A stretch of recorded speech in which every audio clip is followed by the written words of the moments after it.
Olá, pessoal, sejam bem-vindos a mais um Mercado Offshore Brasil. Mais uma vez, beijo para vocês. Absurdamente grato pela presença de vocês, porque estão sempre nos acompanhando e comentam aí no nosso canal, que, poxa, nos dá essa honra, esse prazer. Fiquem atentos até o final do vídeo. E, claro, vocês já estão vendo embaixo do vídeo.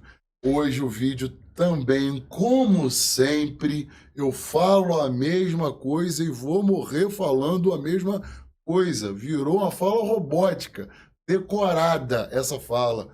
Eu não trago qualquer um no Mercado Offshore Brasil. Hoje eu trouxe um outro monstro, só que na área de ROV. Lembra que vocês estavam me pedindo um tempão para trazer um fera na área de ROV? Demorei porque não se encontra fera na área de ROV com facilidade. E vai ter que contar com a ajuda do meu amigo Júnior. Obrigadão, Júnior, tá até aqui acompanhando com a gente. Poxa, trouxe o meu amigo Peteval, vou deixar ele se apresentar já. Calma aí.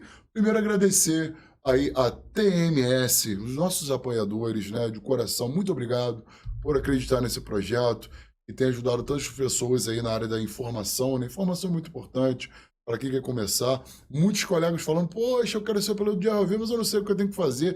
Essa realmente é a área que eu não manjo nada. Vou aproveitar, vou descascar Peteval aqui, perguntando um monte de coisa como leigo mesmo, porque não é a minha área, tá bom? Obrigado, TMS. Arthur, grande abraço. Melhor escola de treinamento que temos hoje no nosso país. Muito obrigado aí, Evoque, a Acnor, muito obrigado à Conexão Contábil, o pessoal do Macro Studio, que está liberando esse espaço para a gente. Outra coisa, temos novidade, temos QR Code aí no cantinho do vídeo. Se você puder nos ajudar com qualquer quantia, nós somos muito gratos, porque o custo é alto para mantermos isso daqui e continuarmos trazendo, né, essas informações para vocês, o que eu acho muito importante. O intuito foi esse. Criamos o Mercado Offshore Brasil justamente para isso. Na verdade, foi só para isso, trazer essas informações para vocês. E, claro, tem um custo, né? E não queremos parar. Na verdade, hoje nós estamos pagando para ficar trazendo esses feras e as informações que vocês tanto esperam da gente, tá bom? Se não puder ajudar com quantia nenhuma, eu só quero o seu like e a sua presença assistindo o nosso vídeo.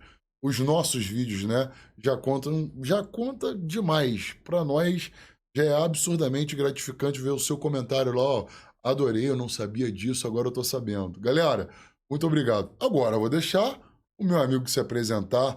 Seja muito bem-vindo e muito obrigado pelo convite, Peteval. Peteval, se apresente por gentileza. Fala um pouco quem é o Peteval, sua experiência no ramo de ROV. A galera tava me cobrando demais isso, Peteval, você não faz ideia. Direto, tanto nos comentários, quando me encontravam na rua. E aí, cara, eu quero saber sobre essa área de ROV. E eu não manjo na área de ROV.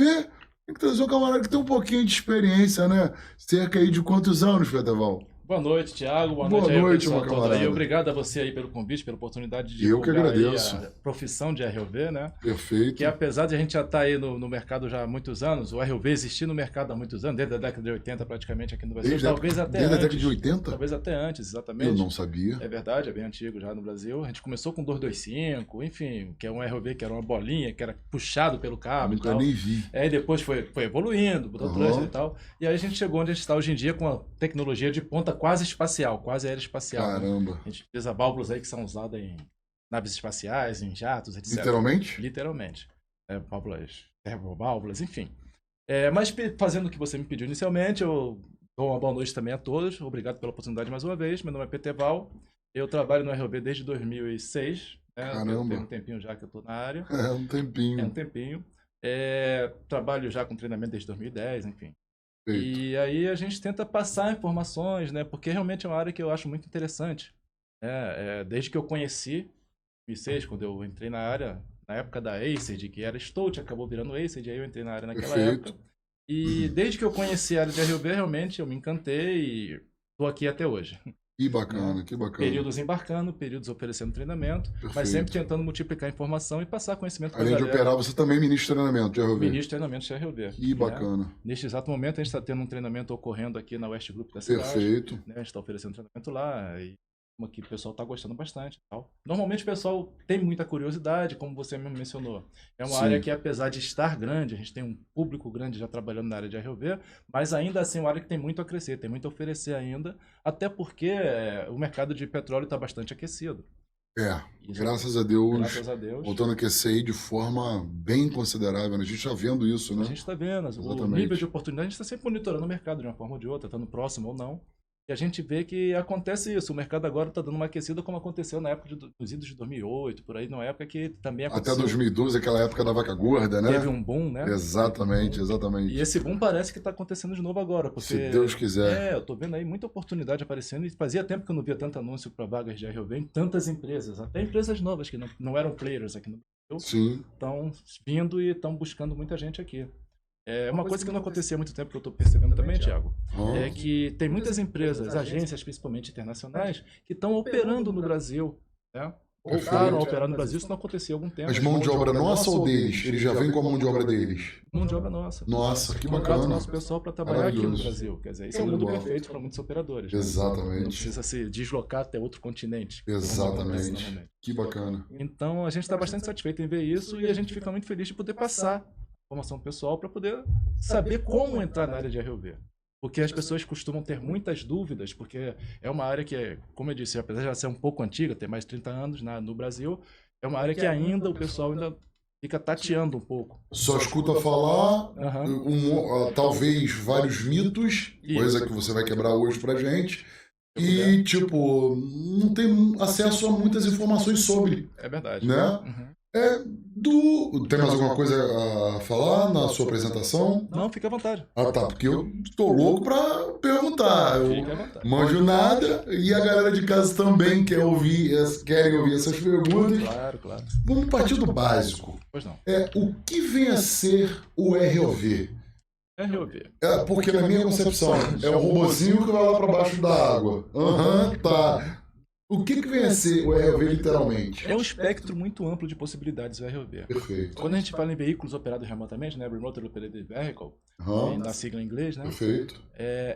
A gente está falando desde um carrinho de controle remoto que nossos filhos brincam, até drones, né? Passando a CMC, né? A CMC, exatamente. Passando naturalmente pelo subsea, né? O ROV que nós trabalhamos efetivamente é um robô submarino. Perfeito. Mas a gente tem ROVs em diversas áreas, até mesmo no espectro militar, né, como ROVs que desarmam bombas, que a SWAT utiliza, até mesmo as polícias brasileiras, como a Federal, BOP, CORE, utilizam.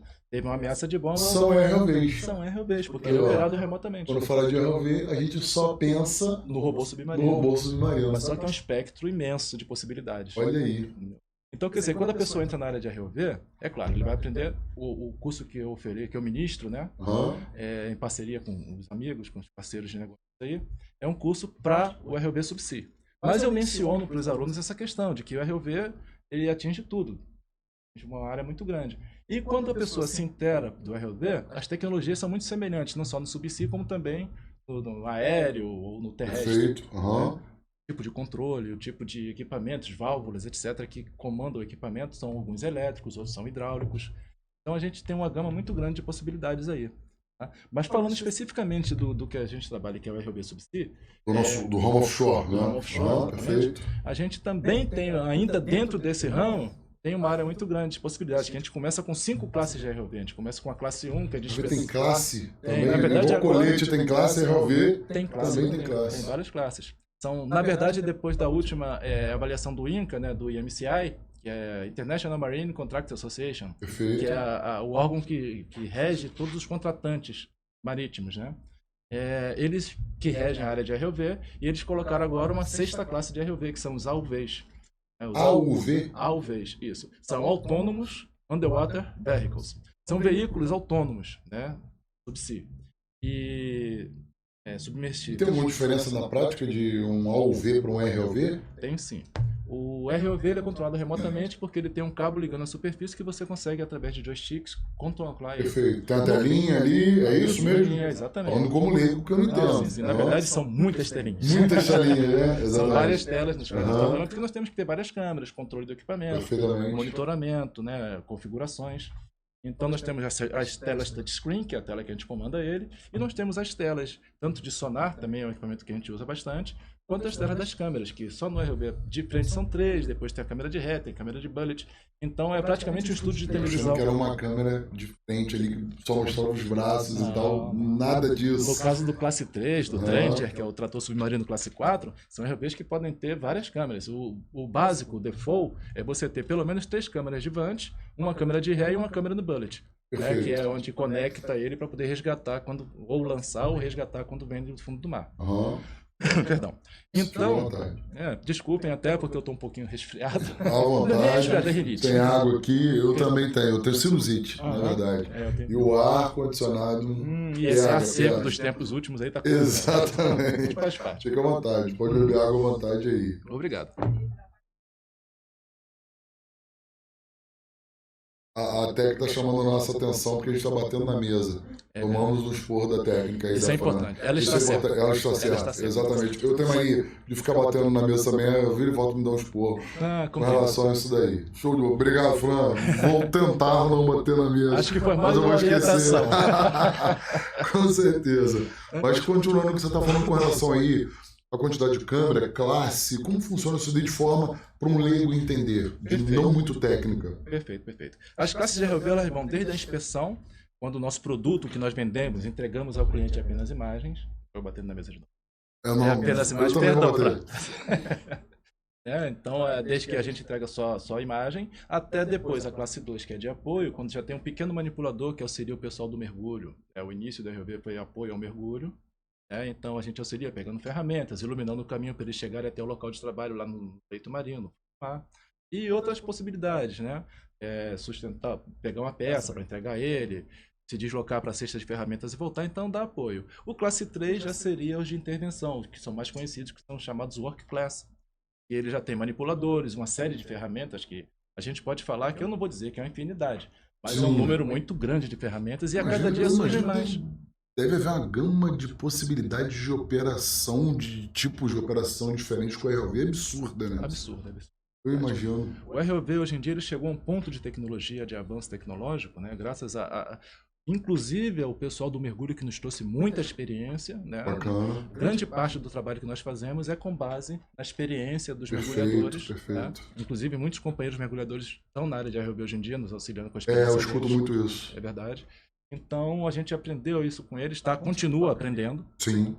E a gente, com esse aprendizado, está desenvolvendo cada vez mais tecnologias, cada vez mais ferramentas, cada vez mais possibilidades de intervenção, de operação, porque a gente aprendeu com o pessoal do mergulho e agora a gente soma com eles para poder realizar o nosso trabalho da melhor forma possível. Então aí a gente vai ter esse classe 3, que é o de intervenção, que realiza essas operações. Além disso, nós temos o Trencher, que é o trator submarino. É um veículo que deve dar umas 3 vezes o tamanho do seu estúdio, que apesar de ser um estúdio bem espaçoso e confortável, mas é um gigante. Maior do que essa sala. Umas 2 ou 3 vezes. Porque são equipamentos que são usados para enterrar tanto cabos submarinos de telecomunicações, esses cabos transoceânicos que cruzam continentes, né, para fazer comunicação de fibra ótica, quanto dutos submarinos também. São chamados enterradores e desenterradores de cabos, né? Quando o cabo está assoreado.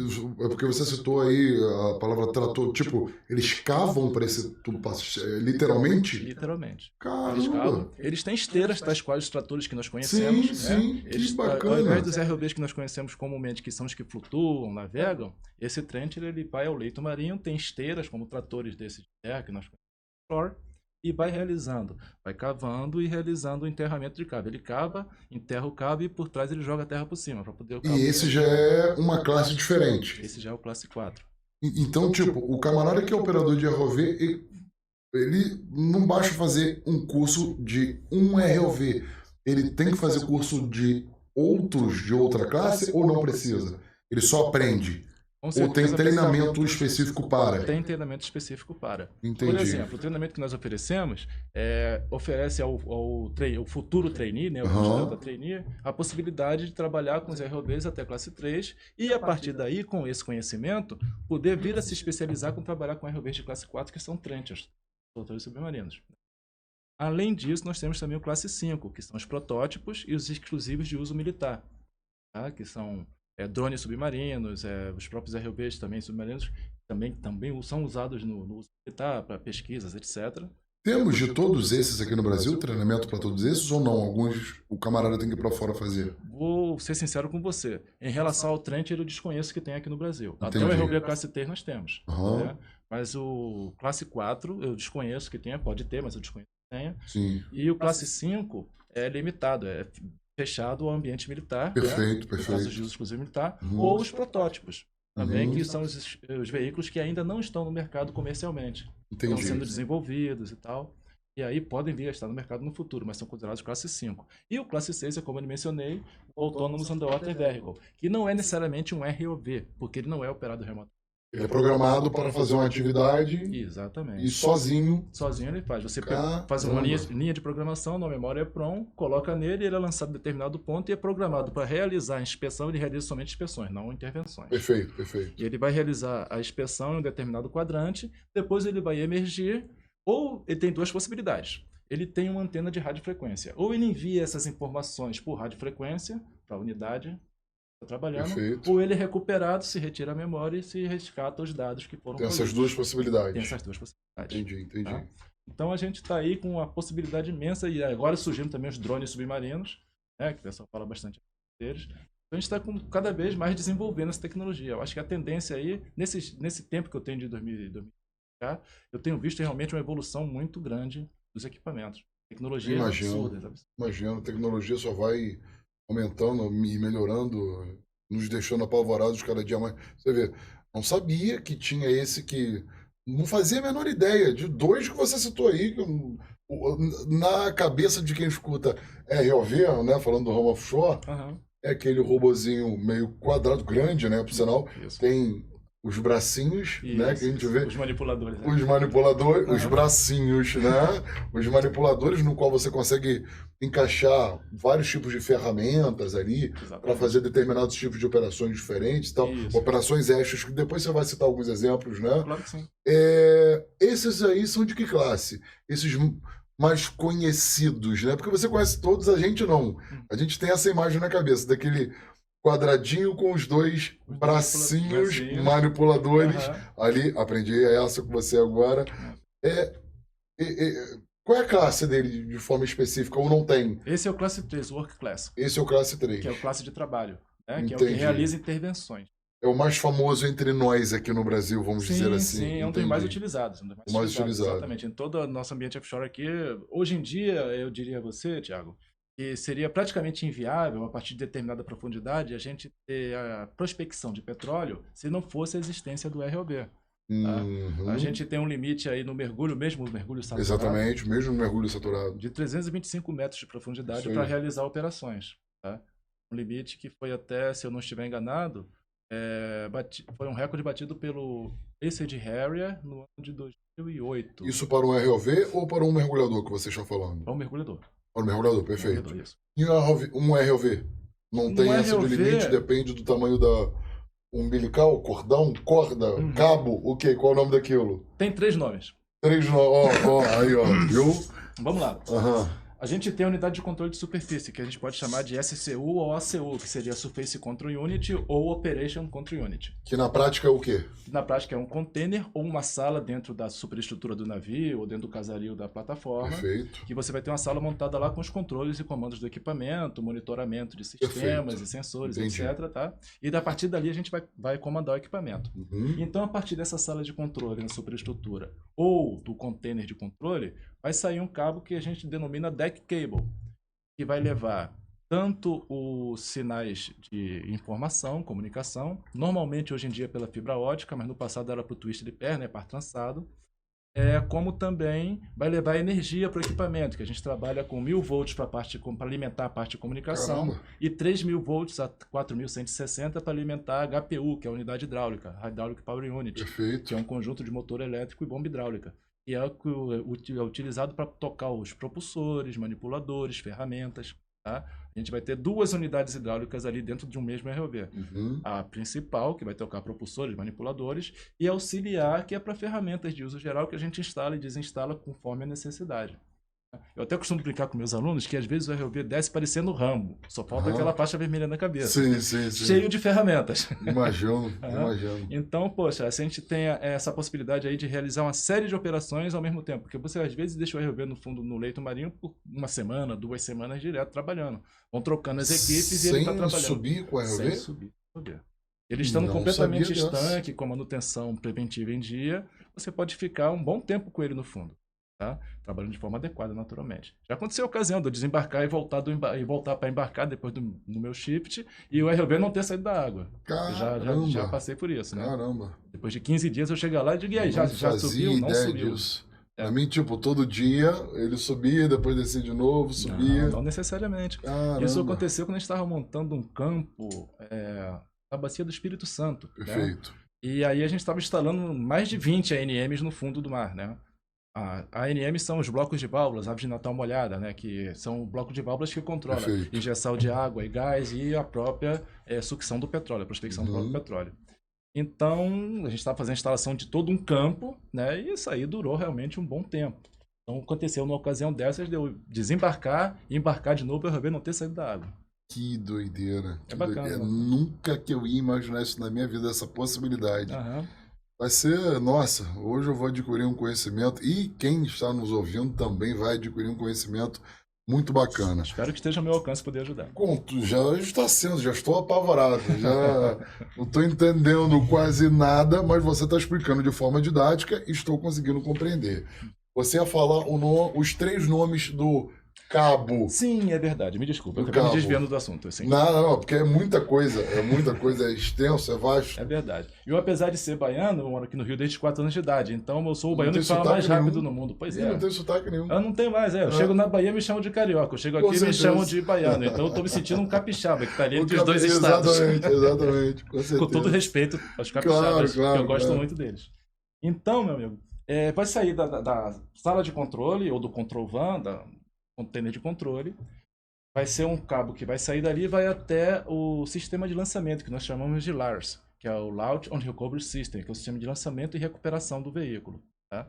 Esse cabo, partindo da unidade de controle até o LARS, ele tem o nome de deck cable, porque ele permanece no deck da unidade. Ele não vai para a água. Esse não. Esse Perfeito. fica só ligando na sala de controle ao sistema de lançamento. A partir do sistema de lançamento, ele vai para o guincho, a partir do momento que ele... Tem um rolo, literalmente? Um rolo, um guincho realmente, de proporções realmente bem interessantes. E esse guincho, a partir do momento que ele está no guincho, ele passa a se chamar Armored Cable, ou cabo armado, que é um cabo que possui uma série de tramas de aço em volta para poder dar resistência mecânica. Perfeito. Tá? Porque ele é ligado a um TMS. Nós temos 3 tipos de mergulho. Free Swimming, né? TMS Top Hat, que é um TMS, um sistema de gerenciamento de cabo que fica acoplado na parte superior do veículo, do ROV, e um outro TMS que é o Cage, que é a gaiola, né? Que é um TMS também, só que nesse caso o ROV estaciona nele. Entendi. Entendeu? Para ser recolhido e vem dentro dele e depois sai para efetuar as operações. Então, aí, a partir do guincho até o TMS, seria cabo armado. Se fosse free swimming, ou seja, nado livre, né? Sem o TMS... Aí isso vai direto até o ROV, o cabo armado. Caso tenha o TMS, vai chegar no TMS e a partir dali vai passar a se chamar tether até chegar no ROV. Então tem 3 nomes. Seria deck cable, da unidade de controle ao sistema de lançamento. Do sistema de lançamento ao TMS, cabo armado. E do TMS ao ROV, tether.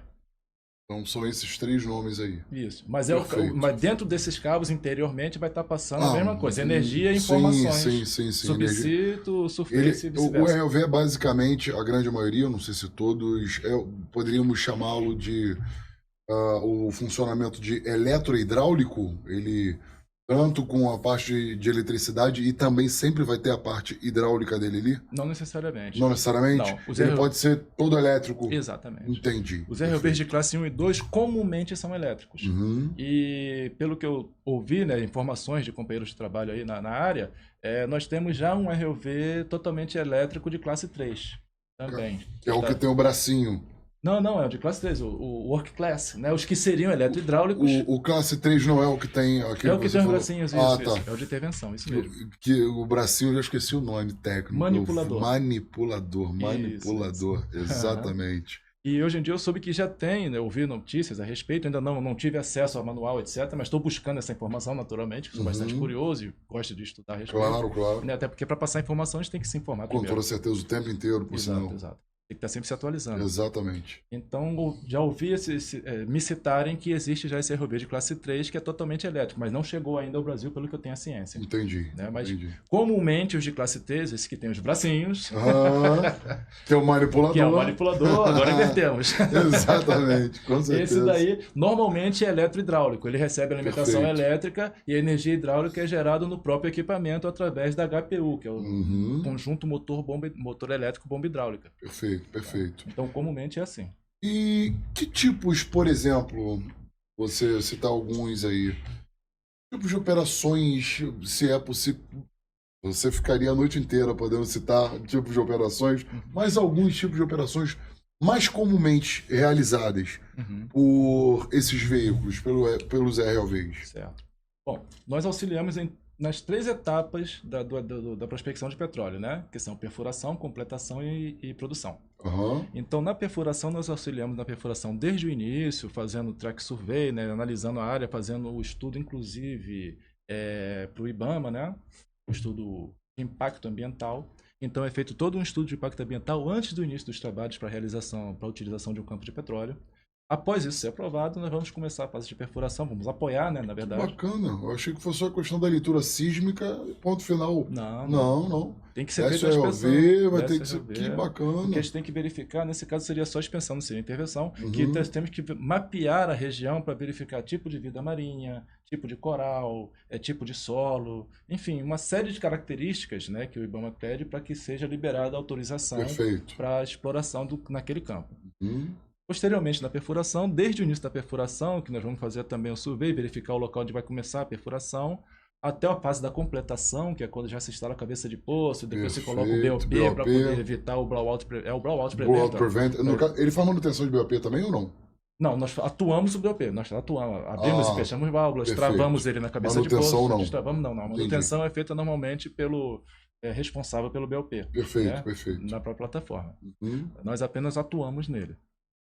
E, posteriormente, na instalação da ANM, de manifolds, instalação de dutos, né? Fazemos survey dos dutos para verificar a integridade, se ele não está em balanço com a possibilidade de romper, etc. Enfim, tudo isso aí nós fazemos aí, inclusive instalamos, no caso dele estar em balanço, ou seja, o leito marinho ele está em constante movimento, é como as areias do deserto, né? Exatamente. Não é o vento, mas é a água que está movendo a areia Exatamente. constantemente. Então, após um duto instalado, pode acontecer de haver um assoreamento de cobrir ele, ou haver um movimento de areia por debaixo dele e deixar ele em balanço. E essa possibilidade de deixar ele em balanço com o peso do óleo, né, do petróleo dentro dele, pode não ser interessante para manter o duto íntegro. Aí faz o quê? Tipo uma ancoragem nesse duto? Bacana você perguntar isso. Se ele estiver em balanço, são instalados sacos de areia embaixo dele para poder sustentar ele. Né? Evitar que ele continue em balanço. Perfeito. E quando nós colocamos sacos de areia, evita que sejam levados pela correnteza. Então aquilo ali mitiga o problema por um bom tempo. Pode ser que surjam em outros pontos, naturalmente, por isso que as inspeções são constantes. Claro. Mas normalmente o que é feito é isso, a instalação de sacos para poder sustentar ele, como se fossem calços. Deve ser um trabalho muito constante de questão do ROV. É sim. Até porque com o campo imenso de petróleo que a gente tem no Brasil, todo o país, né? Por isso que eu tô pensando nessa magnitude. É verdade. Então, tem bastante coisa. O camarada que quer fazer, quero ser hoje, quero entrar nessa área de ROV. Quais são os treinamentos? De onde eu começo? Por onde eu começo? O primeiro passo, Thiago, é a formação técnica. Perfeito. Tem que ter uma formação técnica. Mas qualquer curso técnico ou cursos técnicos específicos? São específicos. São eles. Técnica, eletrônica, mecânica, mecatrônica, automação industrial, telecomunicações. Isso pode ser tanto... Telecomunicações também? Também, telecomunicações Bacana, também. que Se a gente parar bacana. para pensar, toda a comunicação hoje da RV é feita por fibra ótica. Então é basicamente telecomunicações. A gente está falando de bacana. multiplexadores, de modems, de conversores de sinais elétricos em óticos e de conversores, enfim. Então tudo isso está no âmbito das telecomunicações. Perfeito. Então qualquer uma dessas áreas, tanto de nível técnico de nível médio, quanto engenharia nível superior, em uma dessas áreas, estão aptos a entrar na área de RV. Para ter uma habilitação melhor, é interessante também se fazer um treinamento, uma capacitação profissional em RV, que é o que nós oferecemos, porque não é mandatório, mas é um diferencial. Né? Uma coisa é o indivíduo sair da escola técnica da faculdade, chegar para fazer uma entrevista sem nunca ter visto uma peça de RV, sem nunca saber quais são as unidades que o integram. Não fazer a menor ideia do que é aquilo. Exatamente, as ferramentas que podem ser utilizadas, tipo de operações e tal. Esse tipo de informação que a gente passa. Então a gente passa um diferencial pro pessoal, para eles chegarem lá numa hora de uma entrevista e dizer, poxa, eu já conheço um HPU, conheço um HCU, já sei qual tipo de válvula que é usada em cada unidade, uma TCU e tal. Então isso vai dar um diferencial bacana para quem for fazer uma entrevista. Tá? Perfeitamente. E cursos além desses que eu também sugiro, inglês eu acho também muito interessante, é um diferencial muito bacana, tá? Para praticamente todas as áreas, né? Para praticamente todas as áreas. Mas para essa área de RV em específico, em particular, a gente está falando aí de manuais que praticamente todos são em inglês.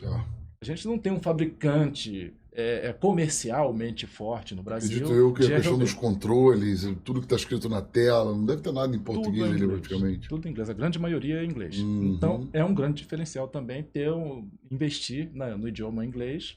E além disso, é claro, as NR, se a pessoa tiver possibilidade, né? NR10 é mandatória. Perfeito. Que é a parte elétrica, né? NR33 é elétrica, 33, 35, enfim. Né? Então a gente movimentação de cargas, espaço confinado. Tem uma série de NRs que são diferenciais também. Não são mandatórios como curso técnico. Mandatório efetivamente é o curso técnico ou engenharia. Isso é mandatório. Tá? E se a pessoa também tiver a possibilidade de fazer o CBSP ou HILT, vai ser outro grande diferencial para as empresas, tá? Porque já vai chegar lá pronto. E agora a gente tem também o T-HILT. Eu estou me inteirando um pouco melhor sobre essa nova, essa nova vertente aqui, né, no Brasil, porque até pouco tempo não era mandatório ter T-HILT. Muitas empresas agora estão adotando ter que fazer o T-HILT ao invés do HILT, né? Exatamente. Então, isso está, nesse momento, é mais um curso mandatório também, ou diferencial até o momento. Então, vai se tornar mandatório em breve. Sim. O CBSP e o HILT, a princípio, são mandatórios, mas o T-HILT ainda não é completamente em todas as empresas de forma generalizada. Tem empresas e empresas, né, que pedem, outras não pedem. Exatamente. Sim. Ainda não é generalizado, mas no caminho que está indo vai se tornar. Beleza, fiz esses treinamentos, consegui uma vaga, uma oportunidade em uma empresa. Certo. Eu entro como já piloto de ROV ou não? Tem processo? Mesmo eu conseguindo essa vaga, eu vou ter que passar por treinamentos? Eu entro como auxiliar, como trainee? Como que funciona essa questão? Eu já entro pilotando aquela máquina que eu nunca vi na minha vida? Como funciona isso daí? Bom, eu lamento, mas não. Não, né? Não mesmo. Não né? Inicialmente, né? Até porque um brinquedo desse custa em média quanto? Rapaz, de 15 a 20 milhões. Isso do classe 3, né? De 15 a 20 milhões de reais. Baratinho. Então coisa... vamos botar na mão de quem nunca pilotou, vai. Vamos ver o que vai acontecer. Vamos ver o que vai acontecer. Acho que não é uma boa ideia. Com certeza. Mas, enfim, aí vai entrar como trainee, vai começar como trainee. Existem empresas que, além do trainee, tem a posteriori o cargo de auxiliar de RV e a posteriori o cargo de piloto. Né? E tem outras que depois de trainee já vai a piloto. Né? Então, assim, isso aí vai depender de empresa para empresa. Para empresa, perfeito. Exatamente. Mas o trabalho inicial, uma coisa que eu acho importante frisar também, Thiago, exatamente isso. Existe, sim, esse sonho, é fantástico, eu sempre tive também. Quando eu comecei, eu tinha o mesmo sonho. Pô, sou piloto, então eu quero pilotar. Né? Exatamente. Porém, antes de ser piloto, eu fui ao Mocharife. Eu tive que fazer relatório de peças danificadas de 2 ROVs que a gente estava desmontando e montando na primeira empresa que eu trabalhei. A gente desmontou ele completamente. Meti a mão na massa ali o tempo inteiro. Isso, e depois montou 2 ROVs novos. Além de fazer uma série de TMS tipo gaiola na base lá da empresa que eu trabalhei. Sim. Na época foi na Ace, foi a primeira que eu comecei. Então eu adquiri muita experiência com isso. Eu sou da área de eletrotécnica e telecomunicações. Perfeito. Né? E me botaram para poder cuidar de peças de hidráulica, que eu nunca tinha visto na minha vida. Então aquilo ali foi um aprendizado gigantesco para mim. Imagino. Me pediam uma peça, eu chegava para o meu supervisor, meu superintendente, eu pegava, qual é a peça que você quer? Eu quero uma conexão GIC 4. fazia Ferrou. noção do que se tratava. Uhum. Eu ia lá no almoxarifado, pegava um monte de peças e chegava assim, o senhor pode me explicar qual é a GQ4? Exatamente. Se puder me explicar o que ela faz também, eu Eu agradeço. tô aprendendo, tô Para que ela aprendendo. serve, né? Exatamente, tô Exatamente. aprendendo. E depois foi essa questão de fazer o relatório. Aí, tem que fazer o relatório das peças danificadas. A gente, à medida que ia tirando as peças do equipamento que a gente estava desmontando, né? A equipe me passava, por solicitação do meu supervisor, nosso superintendente, para poder pegar aquela peça, tirar fotos, identificar ela, o nome dela direitinho e tal, de onde ela foi tirada e a peça de reposição que teria que ser recolocada e tal. E como eu te disse, eu não sabia nada a princípio disso, então eu era o cara mais chato da base. Eu saía perguntando a um por um o que era aquilo, até descobrir a resposta. Chato, porém proativo, interessado, óbvio, Sim, eu claro. queria aprender. Com toda certeza. Desde que eu entrei na área, eu gostei. Eu trabalhava antes com televisão, montando estúdio de televisão, a parte Maneiro, técnica, né? maneiro. Sistema de transmissão, recepção e processamento de sim. sinais. E então, eu já trabalhava de alguma forma com imagens. Então, quando eu conheci o ROV, eu vi que existia essa questão da imagem e tal, foi a primeira coisa que me interessou. Eu sempre gostei da área técnica, tanto sim que eu virei eletrotécnico, Exato, tecnólogo sim, telecom e sim. tal. Busquei me formar nessas áreas. Trabalhei nessas áreas. Então, me encantei pela área de ROV e tal, então eu acabei me interessando cada vez mais, então eu busquei conhecimento, eu arranhava a porta o tempo todo, vem cá, como é que isso funciona, como é que faz isso e tal, tal, tal. Bati muita ferrugem, pintei, tudo isso faz parte, né? A gente tem que cuidar do ambiente de trabalho. Tem uma média de quanto tempo eu poderia chegar a piloto, por mais que provavelmente deva variar de empresa para empresa, Sim. né? Uhum. Mas tem alguma média, tipo, o camarada, ele pode chegar piloto depois de 2 anos de experiência, 3 anos de experiência, 1 ano, 4 anos, 6 meses. Existe alguma média, tipo, de você falar assim, ó, dificilmente, Thiago, o camarada com menos de X tempo ele vai ser piloto de ROV. Existe essa média?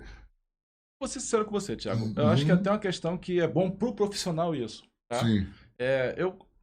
Devido ao mercado, tem uma série de variantes aí. Se o mercado estiver muito aquecido, se a demanda for muito alta, quando isso acontece no mundo inteiro, ou acontece dos profissionais mais experientes migrarem para o exterior, porque em alguns casos, Entendi. em particular, é financeiramente mais interessante. Claro. Acontecendo isso, há um esvaziamento das empresas aqui no Brasil de profissionais da área. Consequentemente, elas A precisam necessidade da mão de obra. repor, né?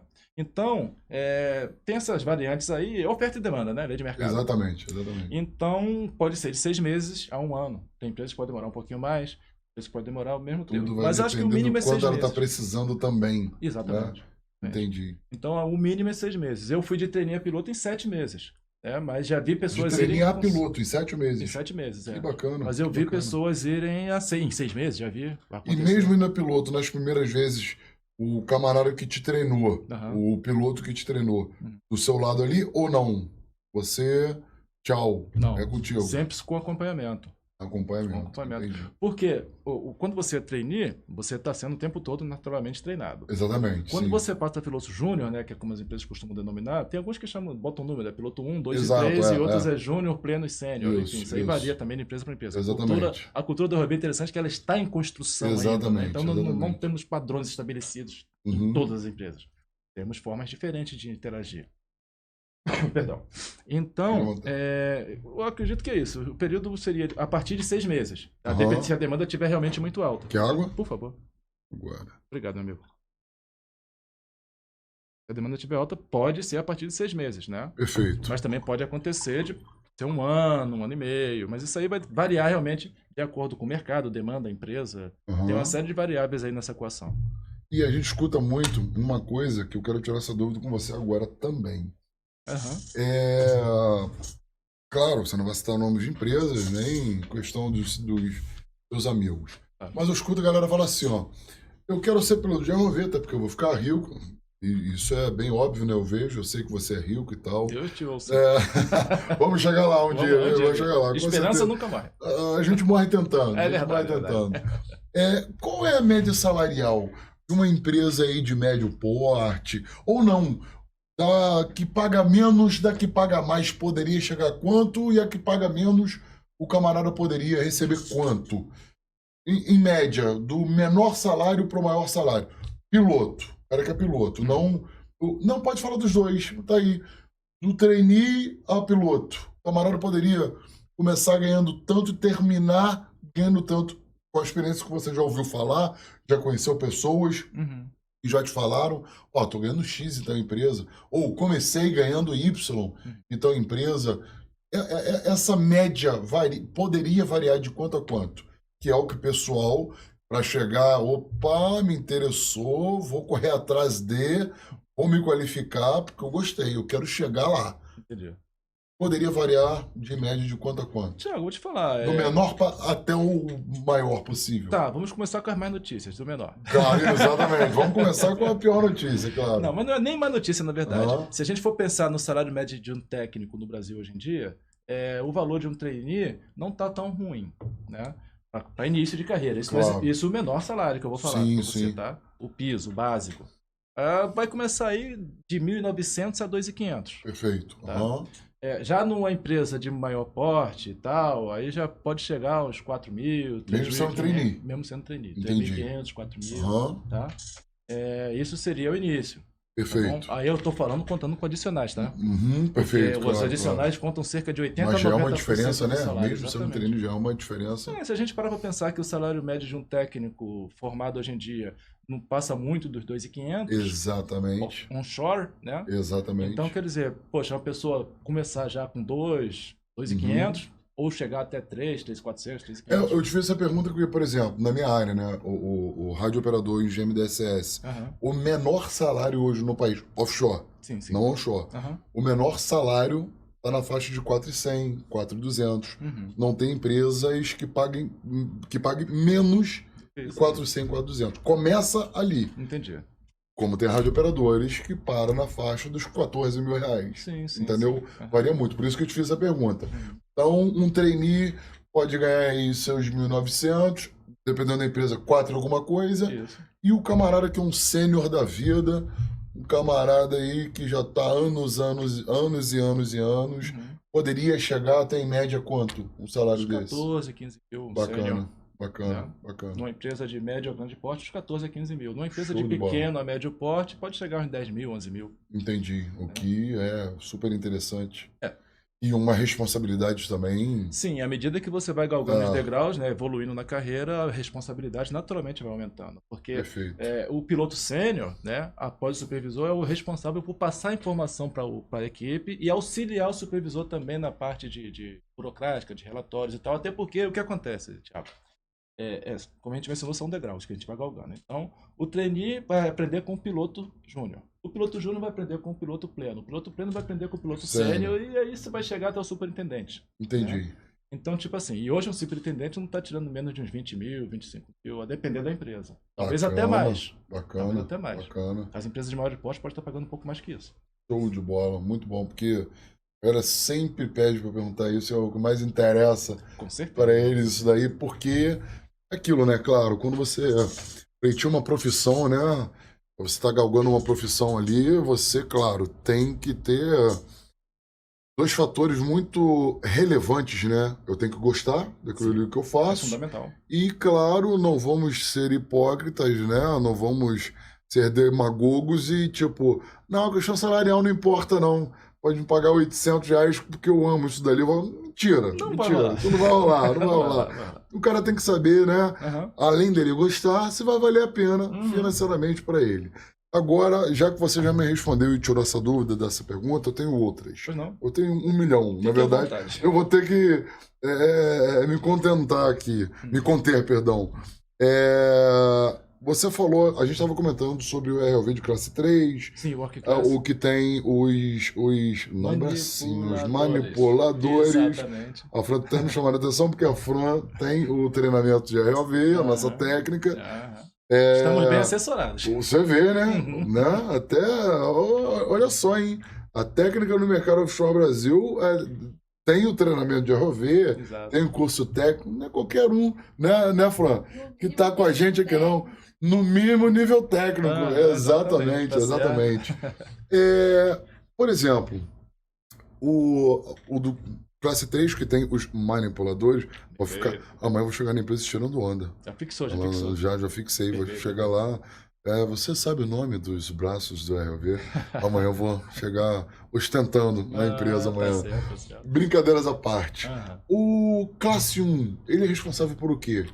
O que que é? É porque eu já vi diferentes tamanhos, já vi pequenininho, já vi grandes. Tem a ver com o tamanho, não tem? Tem a ver com o tipo de operação, não tem? A Uhum. classe tem a ver com o quê, A na classe tem a verdade? ver com o tipo de trabalho que o RB realiza. Então tem a ver com o tipo de operação Com que o ele vai tipo de realizar. operação que ele vai realizar. Entendi, No caso do entendi. classe 1 em particular, ele é somente de inspeção. Ele não possui manipuladores, não possui ferramentas. Ele só Ele não entrega para o manipula cliente a imagem. nada, ele só imagem. Só vai entregar para o cliente a imagem, né? O que a Perfeito. gente entrega é a Então ele imagem. pode ser relativamente pequeno? Pode ter qualquer porte. Desde RBs pequenos, né? Micro RBs ou mini RBs, como a gente chama, até RBs que podem chegar a um tamanho de 1 metro e meio. Entendi. Os de classe 1 Os de classe para 1 só para entregar a inspeção. imagem. Isso. Inspeção. Isso. Os de classe Perfeitamente. 2 podem ter esse tamanho de 1 meio, até um pouco maior, né?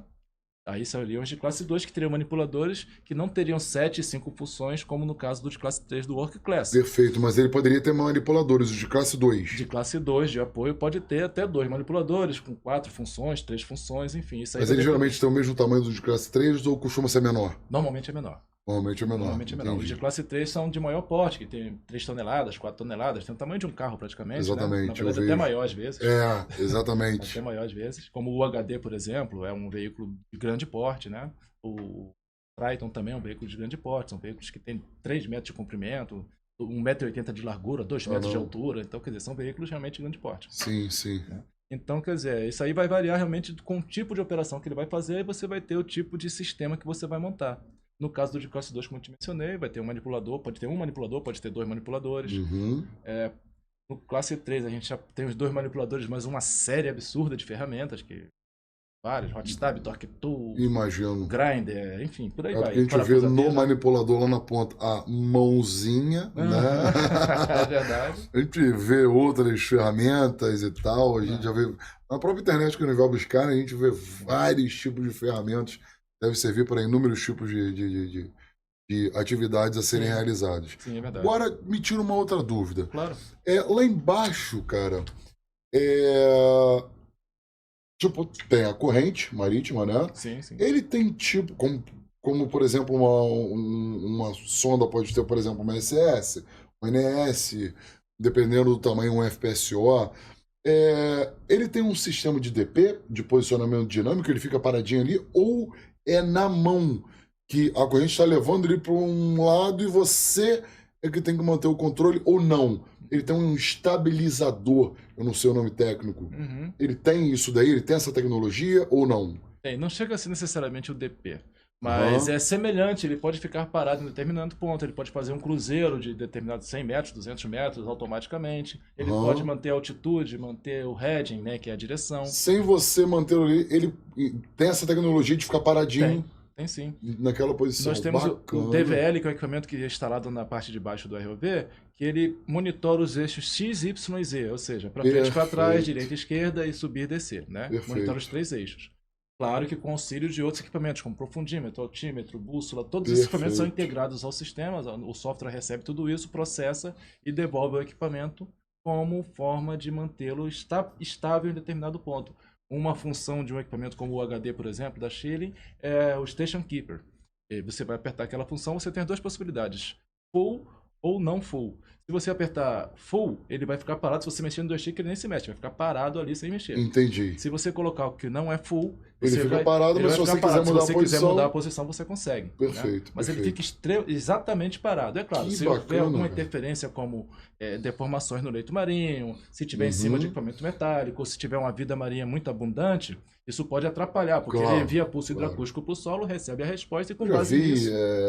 Peixe agarrando em ROV, tubarão entrando e agarrando em ROV. O Marlin, então, é o principal, ele odeia. O que eu vi foi literalmente é curioso aquele bicho, né? Ele é brabo, curioso. Ele é brabo. E brabo, né? Ele vai para atacar, na verdade. Ele é territorialista, né? O Marlin é um peixe territorialista. Exatamente. Então, quando ele vê um ROV, ele vai para frente e tenta atacar o ROV. Só que ele tem 2 características em particular que prejudicam ele. A primeira, aquelas que alguns chamam de peixe-espada, mas não é espada, né? Aquele bico que ele tem, aquela sobressalência com que ele agulha, tem. Né? Tipo a espada ali. Aquilo é um sensor dele. Né? Aquilo que dá uma direção, como se fosse uma bússola para ele. Entendi. Então, muitas vezes, quando ele ataca, não só o ROV, como também ataca, às vezes, estruturas submersas. Né? Sim. O peixe não é racional, ele não sabe o que está fazendo.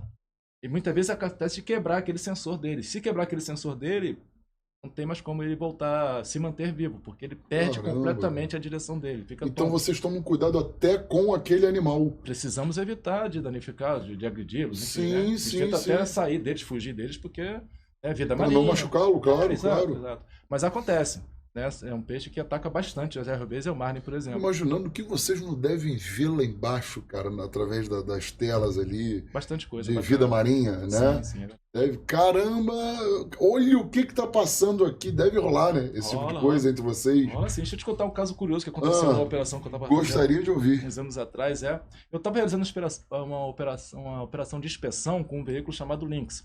Que é um Aham. veículo que ele consegue se encaixar nas duas classes, 1 e 2. Nesse Perfeito. caso em particular, ele era classe 1, só Uhum. de inspeção. Mas se você instalar um skid, desculpa. Não. Perdão pela batida na mesa. Aí, ó, a Flávia Foi fica sem brava querer, ali, eu ó. juro. Você pode instalar embaixo dele um skid, né, que seria uma Uhum. unidade hidráulica ali. Para você instalar o manipulador, ele começa a ser ali de classe 2, começa a poder dar apoio também e tal. O Lynx tem evoluído bastante, um excelente veículo. Estava operando, no caso, como inspeção. Eu estava na frente de uma estrutura fazendo a inspeção e tal. E de repente eu percebi que o meu veículo começou a vir para trás.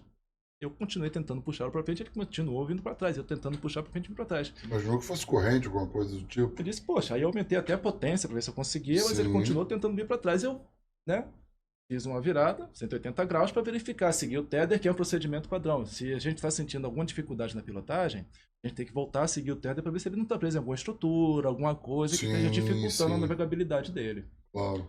Seguindo o tether, cheguei numa raia-manta. Tava agarrada. Ela mordeu o tether e ele estava levando. Que loucura. Aquela grandona. Aquela, tem 2 metros de envergadura, Meu praticamente. Tem umas que tem 2 Deus metros de do céu. envergadura, né? Então, Imagina, meu Deus, eu né? vi aquele monstro levando. Monstro não, aquele bicho, né? Sim, sim. Levando mas é na boca, enorme, até é. fui correndo atrás dela, né, pra tentar ver se assustava ela, porque não tem nem manipulador na época, era só de Sim, inspeção. sim, só de Tentar inspeção. assustar ela, ver se ela tava... Deu certo, assustou com a luz, não sei porque que ela se assustou, ela acabou largando. Largou. E eu consegui retornar pra terminar a inspeção e voltar Perfeito. pro TMS pra ir embora. Caramba, não, e eu fico imaginando que numa dessas deve chamar até os colegas, né? Aham. Dá uma olhada no que tava puxando, né? Eu tava em início Ué, de eu vi. carreira, Tava em início de carreira. Então o outro Você- piloto mais Vamos- antigo tava do meu lado e disse, o que que eu faço agora? Vai atrás do cabo. Aí Exatamente. eu fui seguindo a Segue. orientação e tal, e conseguimos, com a luz e com o próprio, porque o ROV no leito marinho ele faz um barulho naturalmente no mar, né? Por causa Sim, dos sim. motores e tal. E a gente aumentou totalmente a intensidade da luz, eu dei o motor full, aumentei toda a potência para fazer bastante barulho, ele se Sim. assustava. Deu certo. Ela soltou e foi embora, deixou o nosso cabo solto. Caramba, deve ser muito bacana. Deve É ser muito interessante, bacana. interessante. Tem as coisas legais que acontecem assim. Imagino, imagino. Tipo, tem idade pra começar ou pra pleitear? Ah, não, até certa idade eu não aconselho que você comece a pleitear, a ser um piloto de ROV. Existe isso? Não existe? Porque eu já ouvi falar algumas coisas, eu não sei se é mito, se não é. Existe esse lance de... Porque, tipo, na minha concepção, não existe idade pra pleitear nada, né? A partir do momento que você quer, eu conheço, por exemplo, advogados que se formaram depois de seus 68 anos de idade. Uhum. Se formaram, não, perdão, deram início, né? Depois de mais 5 anos, né? Com 73, Sim, sim. ele ali se formou em direito, né? Uhum. Então, tipo, e atuou, tá? E foi excelente advogado. Bacana. Então, eu não vejo, né, em nada, mas existe, por exemplo, no Brasil, dependendo da função que você quer exercer, é só até tal idade que você pode começar. Pleitear. Quando rola esse tipo de coisa, não tem, é aconselhável, não. Não. Até onde eu sei, Thiago, se a pessoa, independente da idade, se ela estiver disposta a lidar, porque a gente vai ter que lidar não somente com a parte de operação, a gente vai ter que lidar com a parte de Perfeito. manutenção também, né? Uhum. De cuidar também do ambiente, onde tem o ROV, os equipamentos Uhum. e tal. Então, há uma parte do trabalho, sim, que demanda esforço físico. Sim, Há uma claro. parte. Se a pessoa estiver em condições físicas, independente da idade, não tem nenhum inconveniente. Eu já conheci pessoas que começaram com 60 e poucos anos no ROV. Conheci. Bacana. Conheci pessoas Se que... tornaram piloto? Sim, sim. Que bacana. Se eu não me engano, estão até hoje na área. É mesmo, Aham. né? Eu conheci pessoas que começaram no ROV, largaram a carreira de ROV, foram viver outra carreira profissional, se aposentaram e voltaram para o ROV. Que maneiro. Já conheci Bacana. pessoas assim, já tive colegas de trabalho, inclusive um excelente amigo que fez isso. Sim, sim. Conheci ele em uma das empresas que eu tive a oportunidade de trabalhar. Então, assim, eu não vejo limitação devido à idade. Perfeito. A questão está na mente e no corpo. Se a mente e o corpo estiverem aptos a lidar com a outra parte do trabalho, que existe sim uma parte pesada do Porque trabalho. não adianta de nada ser novinho também e, né, não está 100%. Exatamente. Esse mesmo que eu mencionei, que entrou no ROV, se aposentou na outra carreira e voltou para ROV, parecia um foguete em cima do convés. Ele tinha 60 e poucos anos. Caramba. Trabalhava muito mais que muitas pessoas mais novas. Então, quer Exatamente. dizer, isso tudo vai estar na mente e no corpo da pessoa. Né? Então, não há, na minha opinião e pela experiência que eu vivi, que eu tive oportunidade, essa experiência que eu tive oportunidade de viver, eu não vi, nunca vi limitação em relação a isso, não. Bacana, bacana. Eu comecei com 28 anos, mas tem pessoas que começam com mais idade. 28 você começou? Comecei com 28. Bacana, bem novo. E esse papo, não sei se é mito ou se é realidade, de o camarada que joga videogame ali a vida inteira e tal, se torna mais fácil na hora da operação, isso é verdade? Rola isso mesmo? Sim, sim. Porque você está acostumado a interagir, você tem uma interface ali com algo que não está fisicamente presente. Sim, sim. Que no caso é o que acontece quando a gente está pilotando o ROV. Quando a manutenção não, ele está ali na nossa frente. Mas quando a gente está pilotando, nós temos as imagens, né, e temos que ter um controle, um domínio sobre o equipamento, para evitar de bater em algumas estruturas, danificar algum equipamento, tem que prestar atenção no tether, no cabo, para ver se não prende em nenhum lugar, ou se for free swim no cabo armado, enfim. Então tem uma série de coisas que você tem que monitorar. Perdão. Mas é um joystick, é um joystick do videogame. É um joystick, exatamente. Você tem um joystick para controlar, né? Você tem unidades que você utiliza ela, bota no colo assim, e você tem pequeno joystick. O Lynx, por exemplo, é assim, é uma pequena caixa, e ali você tem todos os comandos dele, um joystick pequeno e tal, e você comanda tudo ali nele e tal. E como você tem consoles do tamanho dessa mesa aqui, onde você tem uma série de comandos, controles, monitores, similares a esse, para você ter a imagem e tal. Que bacana. Então, tipo assim, a galera nova que tá ouvindo a gente, é bom ouvir isso de você. Mas o pessoal que joga... Essa galera joga hoje de forma absurda. Ajuda bastante, sim. Que bacana, que maneiro, que maneiro. Porque você já sabe como interagir com o meio virtual, né? Que é o que a gente faz efetivamente. Sim, sim. A gente interage com o virtual, a gente não está presente lá no fundo do Exatamente, A gente está virtualmente lá. Virtualmente, você só está vendo aquela imagem transmitida para você. Lá no, qual é o nome que se dá o container? Porque a gente já vem sala de controle, nada a ver, sala de controle da unidade. Não, mas faz sentido. Mas não deixa de ser uma sala de controle, mas né? a gente chama de Surface. Qual é? Surface Control Unit, que é unidade de controle de superfície, ou unidade de controle de superfície. Operation Control Unit. Tem as duas nomenclaturas, Surface Control Unit e Operation Control Unit. OCU, beleza. Amanhã OCU vou gravar o OCU. Operation. Não, porque eu estou tentando decorar para amanhã também chegar ostentando em mais uma coisa, manipulador. OCU, entendeu? Compartilhando, brincando com os meus colegas, claro, que também não são da área, com certeza. Tudo certo. Por isso que eu estou fazendo algumas perguntas até meio idiotas, por não conhecer. Não há pergunta idiota alguma. Nada da área de ROV. Perguntas leigas, né? Inclusive, se você quiser acrescentar, olha, Thiago, poderia falar isso, fique à vontade também. Perfeito. Quanto custa, em média, hoje um curso de ROV? Variando de escola para escola e tal. A gente tem uma média aí que está indo de 1.300 a 1.440, 1.500. Ligeiramente acessível. Está acessível. Até devido ao retorno que você vai ter depois de concluir o curso. Exatamente. Então, no primeiro salário você já pagou o curso. No primeiro salário você já pagou o curso. Tem outros que são mais caros um pouco e tal, naturalmente existe, então, mas a média é em torno de 1.400, 1.500. Tem diferença de carga horária de treinamento de ROV? Por exemplo, vamos falar aí do classe 3 ou nível 3. É classe ou nível? A mesma coisa? Classe. De classe 3. Qual é a carga horária? Ou tipo, depende da escola? Isso rola? Não necessariamente. O que acontece? Quando a gente oferece não tem um book ali que obriga a ser tal carga horária? Não. Isso ainda não é regulamentado, na verdade, né? Não sabia. Não é regulamentado. Você tem várias cargas horárias diferentes em cursos diferentes, né? Então, isso não tem obrigatoriedade nenhuma. Você vai ter uma carga horária que vai atender. Normalmente o nosso, por exemplo, é de 40 horas, né? Uma semana inteira de curso e tal, 40 horas. Mas tem cursos que têm uma duração menor, tem outros que têm uma duração maior. Então, assim, isso aí varia um pouco de curso para curso. Né? Mas a média é em torno de 40 horas. Não passa muito disso, não. Entendi. É o suficiente para treinar a pessoa. Porque o que acontece? Quando você oferece um curso de capacitação para trainee de ROV, você vai dar um overview para ele. Você vai passar uma informação geral de todas as classes, equipamentos utilizados, ferramentas, operações, etc. Ou seja, é um overview, uma visão geral. Você vai dar um horizonte para o treinando. Né? Perfeito. Então a ideia é essa. Mas é claro, quando você passa a entrar numa empresa, a partir do momento que você entrou na empresa, aquela empresa vai te oferecer o curso especificamente do equipamento com o qual você vai trabalhar. Que você vai operar. Né? Isso aí normalmente acontece. E essa carga horária, óbvio, vai variar de acordo com o equipamento. Com o equipamento, com a empresa, enfim. Isso aí já é um segundo passo, né? Mas a capacitação inicial... Não é nada homologado e tá ali descrito que deve ser. Não há. Entendi. Ainda não há uma regulamentação sobre isso para a ROV. Né? Entendi. O ROV como um todo é um universo em construção. Aí que tá, não tem um órgão internacional ou nacional que regulamenta todo o quesito de ROV? Não tem. O IMCI regula a área de ROV, né? Mas, a princípio, ela faz sugestões para a área de ROV.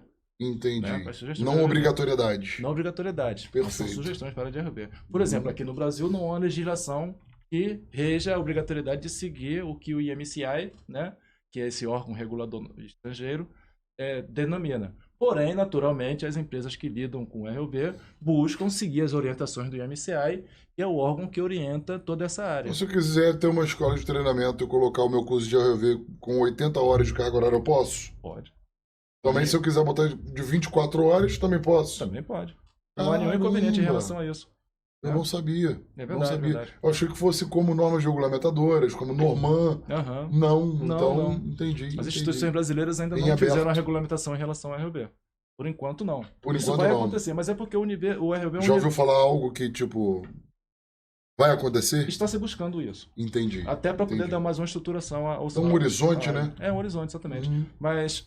Perdão, é um universo em construção o ROV de uma forma geral. Entendi. Né? Todo dia surgem novas tecnologias, todo dia surgem novas operações, surgem novas ferramentas, surgem novas formas de capacitação profissional, novas exigências do mercado. Então é um universo em construção ainda. Né? Já é um universo bem amplo, mas está em construção ainda. Entendi. Então a gente ainda vai ter essas regulamentações aqui. Por exemplo, a Bend está regulamentando aí, ou regulamentou há pouco tempo, que os operadores de ROV possam ser também inspetores subaquáticos de ensaios não destrutivos, né? De ensaios de inspeções visuais. A Bend? É o mesmo de acesso por cordas? O mesmo não, né? Ela regulamenta os inspetores. Porque, por exemplo, tem IRATA, né? Tem a Bend e tal, questão de acesso por cordas. Aí eu não sei se é o mesmo. Eu não domino realmente a área de acesso por cordas. Você não é da área de acesso por cordas. Aí, nesse caso, eu pergunto você como é que isso funciona. Porque eu trouxe um IRATA aqui, né? Na verdade, fera demais. E ele estava comentando sobre esses órgãos certificadores. Um deles foi a Bend. Aí eu falei, será? Agora eu fiquei na dúvida. Procurem saber isso daí, porque quando chegar em casa, eu vou procurar saber se é o mesmo certificador, a mesma certificadora, na verdade, possivelmente, né? Sim, porque... Eu trouxe o Joab Fera, o Irata, monstruoso. Aí ele falou sobre... trabalha lá também. E ele comentou sobre a Bend. Aí você comentou, eu falei, caramba, será que é a mesma certificadora? Uma coisa meio que nada a ver com a outra, né? Acesso por cordas, ROV, mas é um órgão certificador. Exatamente. Logo ele pode procurar certificar inúmeros, vamos dizer assim, cenários, coisas diferentes. Pode ser. Nichos, né? Isso. Diferentes. Até onde meu conhecimento vai, eu tenho ciência de que a Bend ela regula os inspetores, mergulhadores que são inspetores de ensaio não destrutivo, de inspeção visual. Quem regulamenta para ser inspetor é a Bend. Né? Agora, isso se abriu também para o ROV. Agora, o operador de ROV pode ser inspetor visual. Então, ele vai poder fazer uma certificação para se tornar inspetor visual. Antes, para fazer uma inspeção, nós tínhamos que ter a companhia de um companheiro mergulhador que seja qualificado como inspetor, para poder ele assinar e certificar a inspeção que foi realizada, para um comissionamento, uma rectificação de unidade, algo semelhante. Mas, segundo informações que me chegaram há pouco tempo, eu soube que a Bend ou está em processo ou já habilitou os pilotos operadores de ROV para também se certificarem enquanto inspetores visuais. Perfeito. Não de ensaio não destrutivo, que a gente não tem como fazer partícula magnética, etc., com ROV até o momento. Pode vir a surgir. Mas inspeção visual a gente sabe fazer, ver um tipo de incrustação, qual é o tipo de corrosão, enfim. Tem algumas inspeções visuais que nós já, até aprendendo com nossos companheiros mergulhadores, a gente já aprendeu a fazer. E agora, pelo que eu soube, a Bend está abrindo essa possibilidade também para o operador de ROV. Bacana. Voltando a essa parte de treinamento. O treinamento que é feito por parte da empresa, que é dado por parte da empresa. Por exemplo, consegui a vaga, fiz lá o treinamento de 40 horas e tal. Vou chegar na empresa, ela vai me dar o treinamento específico para aquele equipamento, né? Eu vou operar. Isso é feito de forma interna ou existem sim escolas que dão treinamento para aquela classe, né, de ROV? Ou não? É a empresa que vai te deixar ali treinando com alguém que já sabe, que é o piloto, você vai entrar como trainee, né? Eu vou entrar como trainee, eu vou ficar treinando com ele, ou eu vou para uma escola, ou existem as duas possibilidades? Existem duas possibilidades. Ah, perfeito, perfeito. Existem empresas que têm um setor de treinamento interno, que realizam esse treinamento assim que os profissionais são né, admitidos. Tem que passar pelo treinamento do equipamento, não só do ROV, como também do sistema de lançamento, porque os guinchos também os sistemas de lançamento são os mais variados também. Tem Dynacon, tem Odin, tem outras empresas aí, a Kart. Então, o profissional vai ser treinado. Eu posso aceitar assim, por favor. Hoje eu dei o treinamento lá, já falei o dia todo, então a garganta tá daquele jeito. Estou completamente... Sabemos o que é isso. Sabemos o que é isso. Sabemos o que é isso. Estou completamente rouco. Amanhã só Deus. Falando o dia inteiro. Mas é bom demais. A satisfação no fim do satisfação, dia é exatamente, exatamente. E trazer conhecimento pessoal também é maravilhoso. Estava comentando com os alunos lá, não, sei o que a gente aprende muito com o senhor e tal. Eu digo, não, primeiro não chama de senhor, não, o cabelo branco já tá me fazendo mal danado, para com isso. Me chama de senhor também, cara. Eu sou o senhor, eu falei, caraca, eu já tô me achando velho pra caramba, você tá aí me chamando de senhor, pelo amor de Deus. Teve um rapaz hoje lá na sala, me matar, não, de 20 cara. anos, né? Aí ele torceu, infelizmente, em casa, né? Ele torceu o pé dele, chegou hoje mancando um pouco lá na escola e tal. Aí ele falou, aí um outro colega da turma perguntou a ele, poxa, você joga bola? Ele tem 20 anos. Tá terminando a faculdade aí. Aí, você joga bola? Ele falou... Eu tô com você? Não, pro garoto. Pro rapaz. Pro rapaz.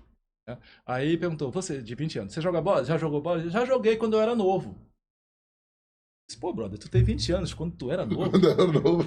Pô, virei o Matusalém, bicho. Exatamente. Joguei quando era novo. Eu, então, né? Imagino. Mas eu estava comentando com os alunos hoje sobre isso. Eles falam, poxa, a gente está adquirindo bastante conhecimento e tal. Eu disse, poxa, que bacana, porque eu estou aprendendo muito com vocês também. Exatamente. A gente sempre aprende com os alunos, claro. Até com porque certeza, uma pessoa, um profissional que busca a carreira de ROV, ele já tem experiência prévia. Então ele traz essa experiência. Tem pessoas lá que trabalharam em indústrias siderúrgicas, trabalharam em área automotiva, enfim, tem experiência, né? Então, essa experiência que eles trazem também me acrescenta muito. Eu aprendo muito com meus alunos também. Claro. É uma troca de informações muito grande. Então, isso aí eu acho que é muito valoroso a gente passar para os alunos também, para eles entenderem também que eles têm algo a passar para a gente. Com certeza, sempre tem. Sempre tem. Isso é importante pra caramba. E eu acho muito bacana o feedback que eles dão pra gente no fim do dia ou no fim do curso. Disseram que, gostei. A gente mantém sempre um grupo para poder passar informações, trocar possibilidades de trabalho, possíveis. Fugiu a palavra agora. Sem problema. Oportunidades Oportunidades que surjam no mercado. Sim. Enfim, então a gente está sempre trocando informações, além de material técnico, né? Datasheets, manuais, etc., que a gente pode ter acesso e pode divulgar naturalmente. Sim. Né?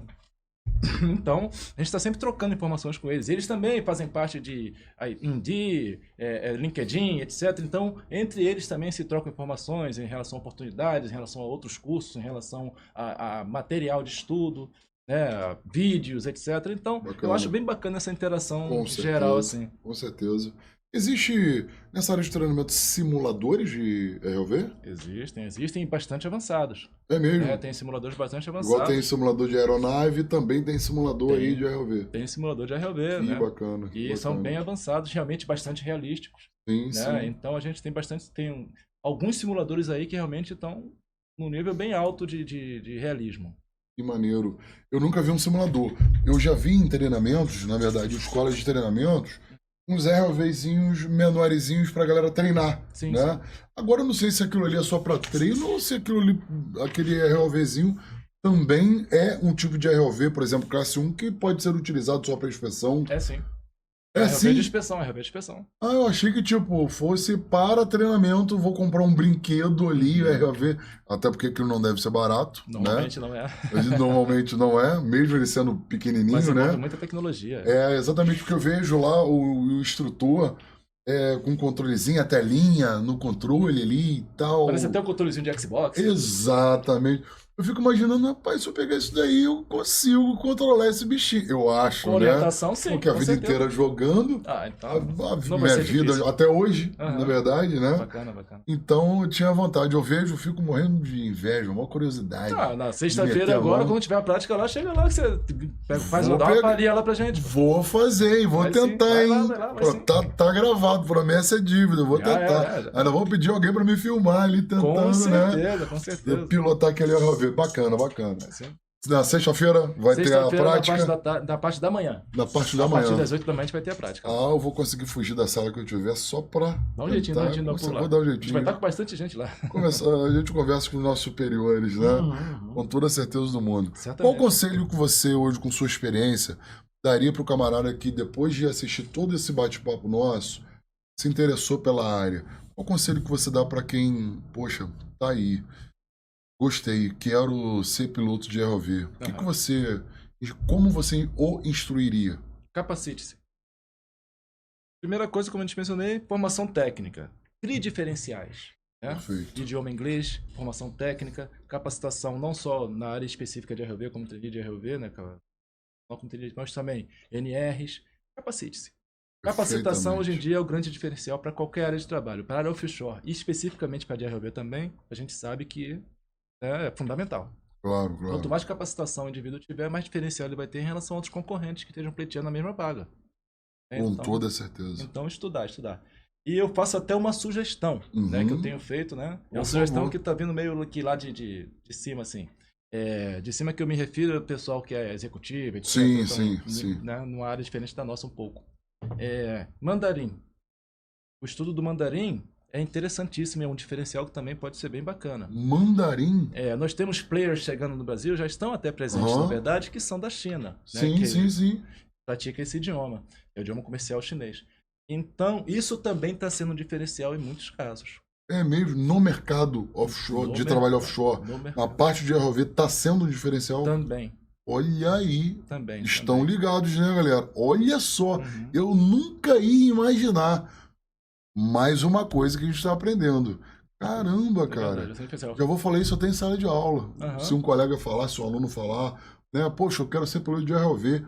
Já vou dar essa dica que eu aprendi agora. O inglês seria o fundamental, naturalmente. Sim, claro. Mas o mandarim seria um diferencial a mais. mais. Mas essa galera que é nova e pega isso com facilidade. Com certeza. Pelo amor de Deus, com certeza. É verdade. Já vou aconselhá-los, já vou dar essa dica que você deu hoje aqui. Bacana. Não, e ela vai servir não só para a ROV, mas para todas as áreas, né? Porque a gente está tendo uma grande parceria comercial entre Brasil e China. Eles estão vindo para cá, também na área do petróleo, como a gente Exato. Já tem players chinesas na área já. Muitas, por sinal. Exato. Então isso aí vai abrir outras portas a mais. Sim. É claro que sabendo inglês você pode entrar numa empresa que trabalhe com cliente chinês, não tem nenhum inconveniente. Mas se você souber inglês e ainda souber o mandarim, isso vai ser um diferencial a mais. Mais ainda. Entendeu? Exatamente. E vai ser visto com bons olhos, com certeza. É o que eu estou te falando, qualquer tipo de qualificação é válida. Com toda a certeza do mundo. Vai agregar mais valor à sua carreira, vai agregar mais valor aos seus objetivos, enfim. Vale a pena. Capacite-se. É só isso. Sempre. Nunca pare. Nunca pare. Não pode parar de estudar em um minuto. Não pode. Se parar, enferruja. Eu fico até abismado, né? Eu até comento com minha esposa, Nancy, é que quando eu era novo, eu pulava o muro da escola correndo, né? Que ele não queria saber de estudar por nada. Aí depois que a gente vai criando uma certa maturidade, né? Sim. Hoje, pelo contrário. Hoje, minha esposa sabe que eu tenho um livro de cabeceira lá, o Admiralt, né, da minha área, entre outros, fico lendo normas regulamentadores. Pelo contrário, hoje eu adoro estudar, adoro me atualizar e tal. Mas quando era criança, não tinha maturidade nenhuma, era de pular muro de escola. Mas, graças a Deus, não demorou muito a adquirir essa maturidade no quesito gostar de estudar, né? Sim. Aí a gente vai cada vez mais se especializando e tal. Essa área de treinamento nos ajuda muito, porque nos obriga a... Temos que nos atualizar. Exatamente, até porque para eu ensinar, poxa, calma aí, vai vir um camarada que trabalha com isso, com aquilo outro, então eu não posso estar ali na frente de 30 pessoas, ou como já estive na frente de mais de 1000 jovens que eu fui dar uma palestra para jovens aprendizes. Naquela época rolava muito, lembra? Eu lembro. Questão de jovem aprendiz. Não sei nem se rola até hoje, falar a verdade. Ainda existe. Rola até hoje, né? Rola sim. Eu lembro que uma empresa X reuniu no galpão mais de 1.000 jovens ali, eu fui palestrar. Então, tipo, uma responsabilidade, né? Enorme. Eu me coloquei, eu lembrei de que naquela época eu também não queria saber de estudar, contei essa história, então eu pude passar aquilo para eles. Foi uma parada, uma experiência extraordinária, foi muito bom. Eu costumo falar em sala de aula, uma das melhores formas de aprender é ensinando. Com certeza. Não sei se você concorda Absolutamente, comigo, né? absolutamente. A gente não tem uma turma no qual a gente não aprenda uma coisa nova. E a gente está ali sempre estudando, mas mesmo assim vai vir um aluno, uma vez ou outra, ou quase toda a turma. Opa, essa pergunta foi boa. A melhor pergunta é aquela que a gente não sabe responder. Exatamente. Porque a gente vai procurar saber, e quando o próximo vier com a pergunta, agora a gente já sabe. Exatamente, entendeu? Exatamente. Então, ensinar é maravilhoso. E esse podcast veio com esse intuito de passar informações, até porque, já fique preparado, a galera vai perguntar ali nos comentários, não faço a menor ideia. Já vou pegar seu telefone, por favor, me tira de uma arriscada. Ou não, entra lá no Mercado Offshore Brasil, responda o colega lá para mim. Claro que sim. A pessoa tá na dúvida, eu não sei responder isso, você vai conseguir responder aquela pessoa. Vai ser uma satisfação. Vou te apurrinhar com relação a isso vai ser uma daí. satisfação, tenho certeza disso. Eu gosto de trocar conhecimento com as pessoas. Exatamente, com toda a certeza do mundo, com toda a certeza. Meu mestre, Pois não. quer mandar um abraço para alguém? Tem alguma consideração final? Quer falar alguma coisa antes de terminarmos? Pode ficar à vontade, se quiser mandar beijo para algum familiar. Sinta-se à vontade, está em casa. Bacana. Inicialmente, como sempre, gratidão. Eu quero agradecer Claro. por poder ter a oportunidade de compartilhar pouco do que A honra eu tive a é oportunidade nossa. de aprender aqui com você, com nossos seus telespectadores, né? Aham, E dizer, se você tem um sonho, vai atrás dele. certíssimo. Não desiste. Nosso limite somos nós mesmos. Exatamente. Quem nos inibe é a nossa mente. Exatamente, concordo. Então, rompa as barreiras. Você vai conseguir, você vai alcançar. Não duvide de você mesmo. Se você não acreditar em você mesmo, quem vai acreditar? Exatamente. Então, porque eu vejo às vezes as pessoas, poxa, será que eu vou conseguir? Eu não sei, é difícil. Não, não é difícil. Você tá achando que é difícil. Se você acreditar que vai conseguir, você vai até a Lua. Já não estão vendendo na SpaceX lá a passagem pra Lua. Dá uma volta e volta Exatamente. pro Já dia. estão vendendo literalmente. Então você pode ir pra Lua se você quiser. Né? Então você Exatamente. pode fazer o que você quiser. Qualquer coisa. É só acreditar e, né, claro, trabalho, esforço, dedicação. Exatamente, né? dedicação. É Matar um leão por dia. Matar um leão por dia. Não deixar coisas dispersarem seu foco, sua atenção. Né? Então, acho que é bem bacana. Problema é uma coisa boa. É tão boa que nos ensina matemática. Exato. Na matemática, a gente aprende matemática através de problemas, né? Literalmente, né? Literalmente. Leva o nome de problema. Exatamente. Né? Então, na vida, de forma similar, você vai receber um problema, pega ele, abraça e diz, como é que a gente se ajeita aqui? Vamos resolver. Né? Ficar preocupado e deixar aquilo tirar seu foco não vai ajudar em nada. Eu estava comentando com os alunos hoje, inclusive, sobre isso. Muitas vezes, quando estamos embarcados, acontecem questões em nossa vida pessoal, familiares, etc. Sim. E isso, se chegar a nós, essa informação, quando estamos embarcados, isso pode nos afetar o nosso desempenho, nossa atenção, nosso foco e até a segurança nossa, dos nossos colegas. Então, o ideal, realmente, quando você está a bordo, é que a gente tenha uma rede de apoio muito forte. Não. O celular tocando, mas acho que não está sendo no fone, não, tá, Fran? Não, pode continuar falando, sem problemas. Beleza. Perdi o fio da meada um pouco. Você deu um conselho, estava até falando para um aluno, ou uns alunos, ou os alunos hoje, com relação ao fio da meada, alguma coisa assim que você estava falando. Isso. Eu estava até comentando com meus alunos hoje em relação a isso. Se vocês estão realmente objetivando entrar na área offshore, não só de RLB, mas qualquer parte da área offshore, né? Vocês têm que, como eu mencionei agora há pouco, se capacitar, estudar e buscar. Né? Busca informações, busca fazer uma network ao seu redor, né? Uma rede de trabalho. Você tem que estar lidando com pessoas. Sempre. Para você entrar Contato no mercado, é tudo. tem que estar no mercado. Exatamente. Né? Então, assim, eu acho que é isso. Mando um abraço aí para os meus alunos, para os meus amigos, Fique à vontade. para os meus colegas de trabalho. Né? Agradeço mais uma vez a você aqui. Eu sou Fran. A Fran. Obrigado, Fran. A Fran, o nosso amigo Júnior, o Clélio Júnior está ajudando aí também, sempre fazendo a força, tá? E vamos em frente. Vamos botar esse país para andar que ele precisa. Né? E ele depende Com toda muito certeza. da gente que trabalha na área de energia. Exatamente. Então vamos botar... Macaé está até mudando o nome agora, né? De Capital Nacional do Petróleo para Capital Nacional da Energia, né? Exatamente. Que temos projetos aí de inúmeras termoelétricas, Bacana. energia eólica Bacana. vai ser implementada em Macaé. Uhum. Então, tipo, como você citou agora, a questão da energia. Exato. E esse ramo offshore não tem validade para parar de crescer, Não né? tem. Não tem, tá longe, porque muitos pensam que o petróleo é só a questão do combustível, e na verdade não, né? Tudo envolve petróleo, Temos né? uma série de derivados de petróleo ao nosso redor. Exatamente, Com com certeza. certeza.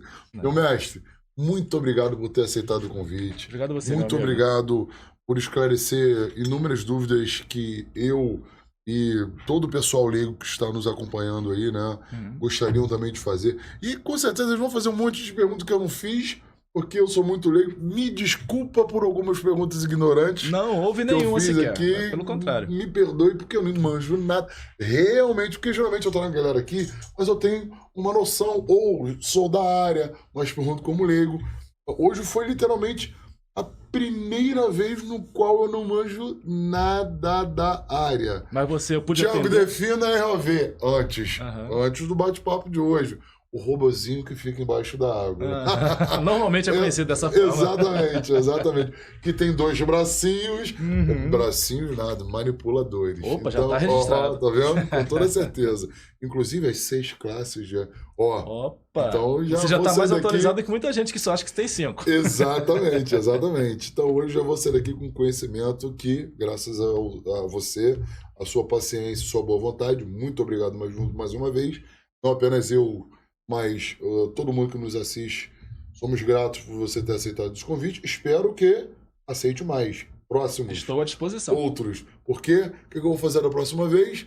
Vou dar uma estudada antes para poder perguntar perguntas menos ignorantes, vamos dizer assim. Menos leigas, vamos dizer assim. Todas foram bem concernentes, Então tá show de bola, fico feliz de ouvir isso. Meu mestre, te agradeço mais uma vez e estou à disposição. Muito obrigado, vou precisar dos seus conhecimentos. Estou disponível. Com toda certeza. Galera, vamos ficando por aqui.